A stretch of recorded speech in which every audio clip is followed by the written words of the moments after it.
Hello, dear listeners. Do you enjoy playing video games with your best friends? Then I have the pod for you. I'm Philip, host of the Gaming Together, a cooperative podcast. Each week, my co-host Nave and I break down a cooperative experience in gaming, and we are always looking for new co-op partners to join us. So come play with us on the Gaming Together podcast. So I'm standing over this toilet taking a piss, and I'm playing my Pokemon, and I dropped it in the toilet. I remember the Game Boy just tumbling into water. And I remember screaming for my mom, trying to get this Game Boy. Wait, how old were you? And she yelled at me. Oh my god. Like, traumatized. I was like, no, my Pokemon. That's Gaming Together, a cooperative podcast. Come on down, co-op partners.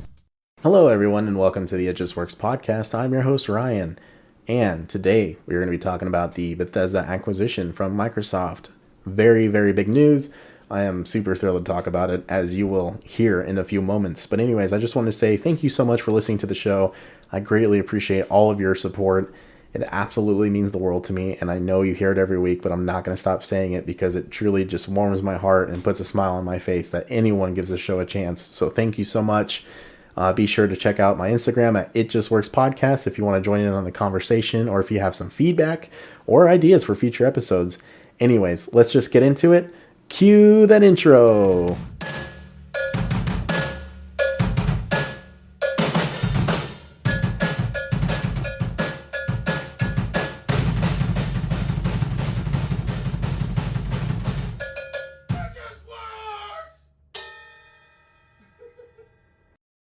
Hello, everyone, and welcome into the show. I'm just going to get straight into it. Xbox said, you know what, Sony, we get it. You have some of the best first-party titles lined up for your console. We don't, but we're going to go ahead and buy ZeniMax Studios and Bethesda and all of their teams associated with those, with their publishing studios. Just, oh my God, I can't even talk.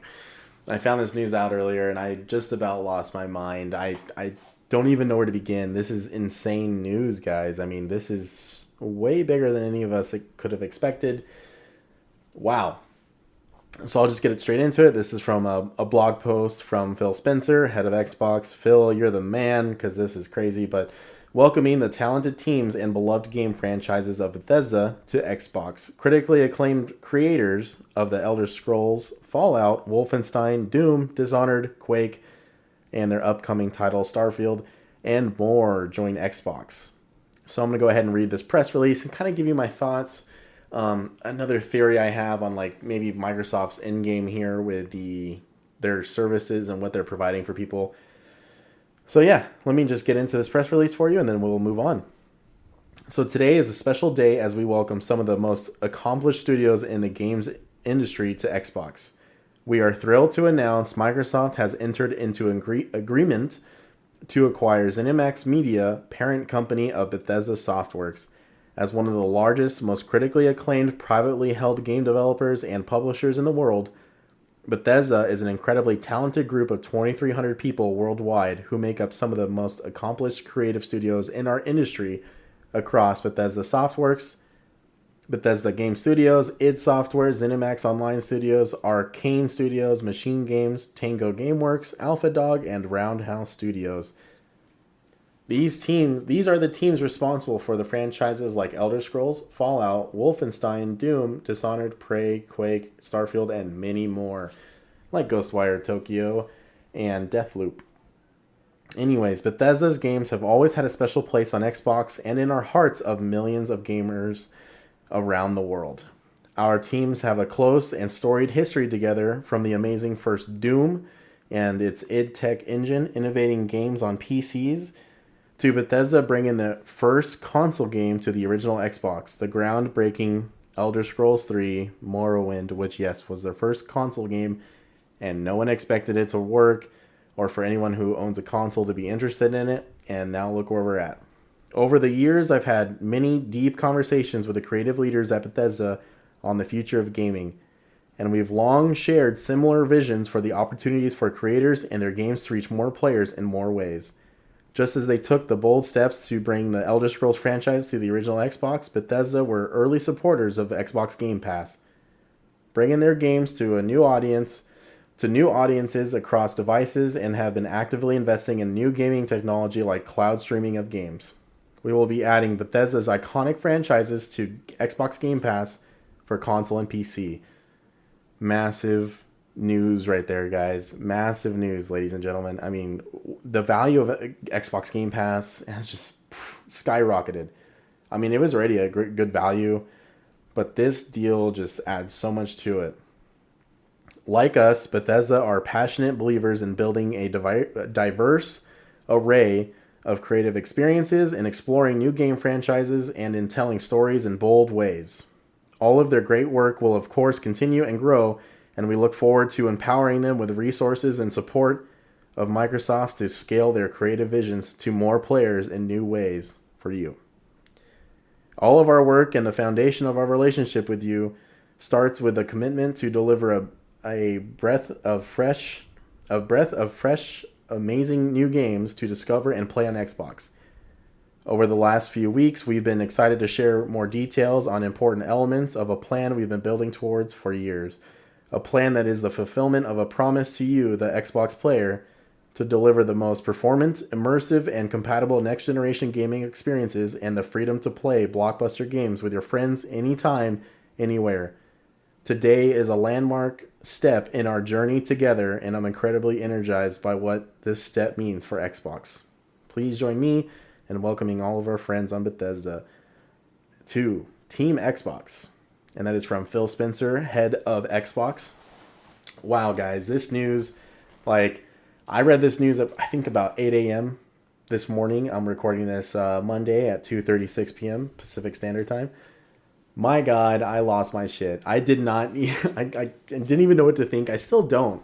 I've had time to process this all day, and it's just insane to me. This is technically 3 times bigger than the Mojang acquisition that Microsoft made years ago, which, people freaked out about that too. So I want to start off by saying that the scope of this and how the value of Game Pass has gone up is just truly astonishing. I mean, I'm only paying $15 a month for Xbox Ultimate right now. So I get Game Pass on I get xCloud, I get Xbox Live, Game Pass for PC and Xbox for $15 a month. Plus, games with gold if anyone still pays attention to that. I forget to. But just knowing that next time they update Game Pass, it's potentially going to have Doom Eternal on there, all the Dishonored games that I've always had interest in, but didn't really want to spend the money on just because I could live without them. I didn't feel like I had to play these games. I know they're good. I know they're great games. I've heard nothing but good things about them, but I never really wanted to, put the money into it. Well, now I can just play it from Game Pass, and this has me so damn excited because I think Bethesda still has a lot of potential to make up for all the wrongs they've done, with the last probably few years. We had Fallout 76, which came out it's just a dog shit game that came out, right? I mean, if you play it now, honestly, Fallout 76 is very, very good now. I really love the game it's at, or where it's at right now. I think I'm level 90 on it right now. With the Wastelanders update, they fixed so much that was wrong with the game with that. This new title update that came out recently added more to the public teams update that they had. There's a Brotherhood of Steel daily ops you can do, which are just really fun. Just beat the shit out of or shoot enemies and just complete objectives for rewards. It's like a time trial as well. You can play it with your friends. Just so much of what's happened to Fallout 76 has definitely been redeemed. It's definitely got a Master Chief Collection story to it. But the point is, with the Fallout 76 the way it launched, ESO the way it is, I don't know what's going on with that. I haven't played it in a while, but I literally stopped playing it because of the issues it had. Elder Scrolls Blades, which was a really cool announcement, but extremely unnecessary. We want different Elder Scrolls content. They canceled Elder Scrolls Legends, that doesn't even exist anymore, which is their trading card game. Their online trading card game. God, what else did they do? They screwed up with Mick Gordon, id Software and Bethesda. I don't know what happened there with Doom, but that definitely put a bad taste in a lot of people's mouth when it came to the music part of that game, Doom Eternal. Ghostwire Tokyo being exclusive to PlayStation kind of sucked for a lot of people because it just was such a fresh new game. Everyone was excited for it. and definitely bummed when we found out it was a timed exclusive with PlayStation. A part of this deal is now Microsoft is technically releasing their first timed exclusives on PlayStation. Because of the deal, Deathloop and Ghostwire Tokyo are now Bethesda games that are owned by Microsoft, but they are still going to come out on PlayStation from what I am to understand. So that is very good because, if we've already made a deal with PlayStation, we need to see that through and make sure that those players get that game and get their hands on it. I just think this deal is great. One of the big things that's been going around today is Obsidian and Bethesda can now work together again, just like they did for Fallout New Vegas. So everyone's really got their fingers crossed that we get a Fallout New Vegas 2, which I think would be like super badass. I just think it's it's a very big game. It's pretty much like the consensus would be, I would probably say 60% of hardcore Fallout fans is probably their favorite game. And with the amount of content that was in it at launch and all the DLC they added, it definitely stands for itself, right? So this deal is massive, and I think it's going to be more on the Mojang side of it for the most part. I don't think entirely. So, none of this is official, by the way. This is just me speculating. I don't think it's going to be entirely like Mojang. Minecraft, you can still play it on every platform. Doesn't matter where you play it. You can play it on PlayStation, the Switch, your phone. It's available everywhere, right? And even Minecraft Dungeons, they also released like that, which didn't have to be. It could have been a Microsoft exclusive. So I'm thinking that some of these Bethesda games are going to continue to be multi-platform, but I would not be surprised if like Elder Scrolls 6 is a timed exclusive for a certain amount of time. We're entering a weird era where it's almost like, why do we even have exclusives anymore? Like, think about this for a second.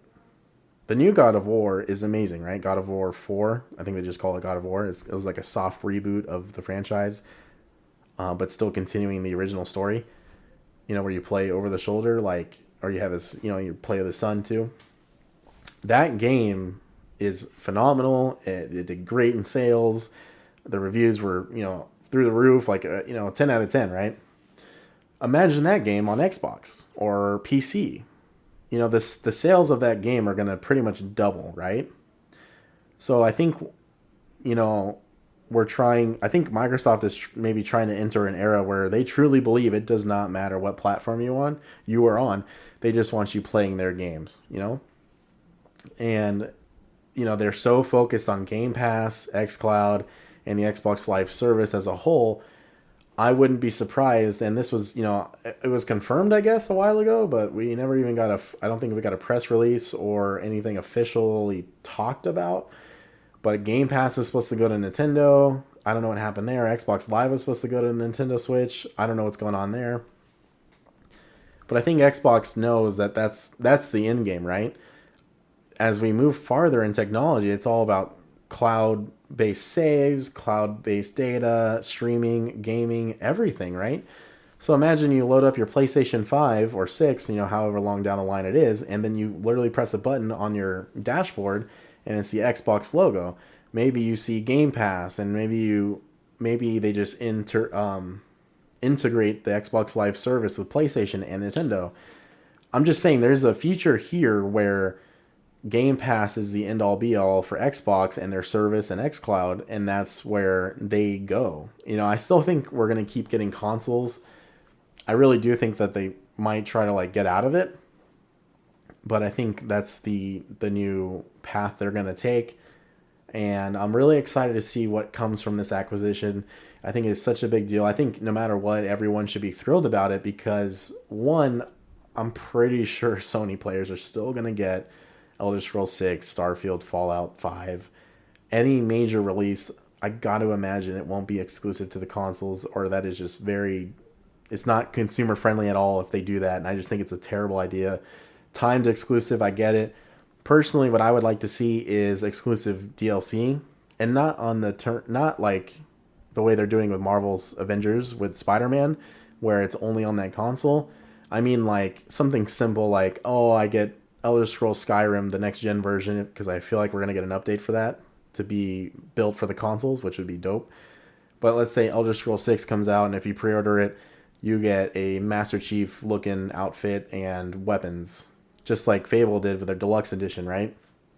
So I think that kind of exclusive content is very good in my mind. I don't see anything wrong with that, as long as it's not taking away from the actual game itself when it comes to like Sony players, right?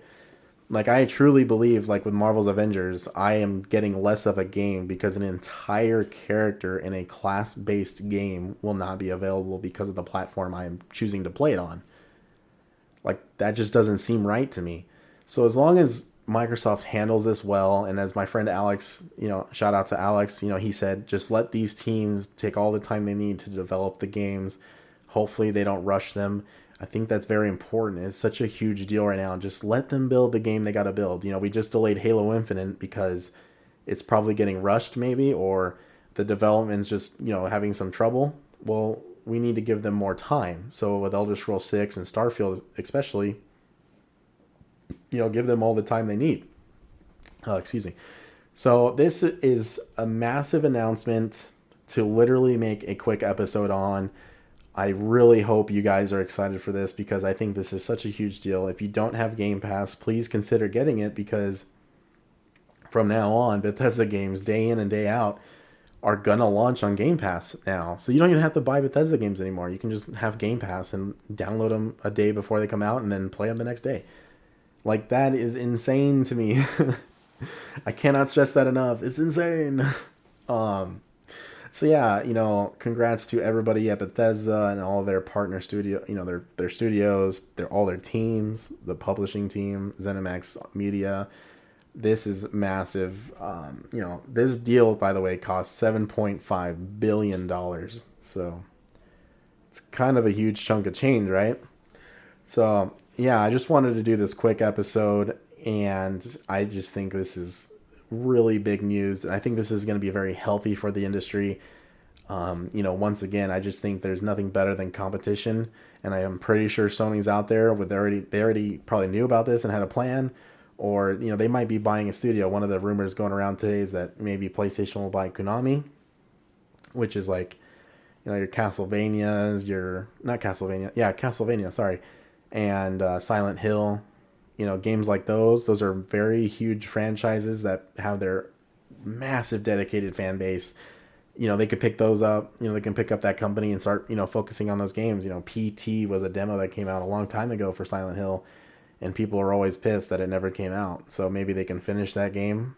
Who knows what's going on, and who knows where the future of these games lie. But I do believe that this deal will be beneficial for everybody. One of the things I want to leave off on is that PC players are truly getting the love that they deserve after all the years and years and years of commitment, right? So with Xbox Game Pass, PC players now have the option to play more AAA games with a few buttons than ever. They're getting support from Microsoft like it's never been seen. Besides Steam, it's never been done like this. And obviously Steam is an amazing platform to go buy your games, and you can get the Creator Workshop to get mods. Just a very, very good platform there. But I think Game Pass is adding even more value to PC players. And recently Horizon Zero Dawn released on PC, and that was a Sony exclusive. So once again, who knows where the age of gaming is going, but this deal is massive, and I really do believe it deserved its own episode. Quick update before I take off is Super Mario 3D All-Stars. I'm just going to do a quick, here are my thoughts so far since I've played it. I've probably put, I want to say between 2 and 5 hours into it. The tracker isn't working on the hours. I got Yoshi on Super Mario Sunshine. Guys, if you were on the fence of getting this, if you were on the fence of getting a Switch just for this game, please go out and buy a Switch for this game. Super Mario 3D All-Stars is an amazing collection. The games look better than ever. Super Mario Sunshine looks great. It holds up very well. Obviously, Super Mario 64 is rough around the edges, but with its new higher resolution, it looks pretty damn good, to be honest with you. And then Star Wars Galaxy, really. Super Mario Galaxy looks incredible as well. So please consider buying that if you haven't yet. I do plan on doing reviews as the year goes on and I actually finish the games. I could already give you a review of the collection right now, but like I'm telling you, it's worth your money. Please go out and buy it if you haven't yet. I still don't know what I'm doing for Friday. I think I might do another series episode. So please stay tuned for that.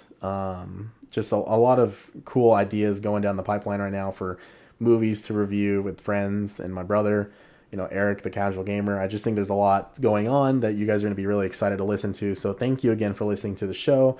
I am your host, Ryan, and this is the It Just Works podcast, and I will see you guys next time. Have a good day.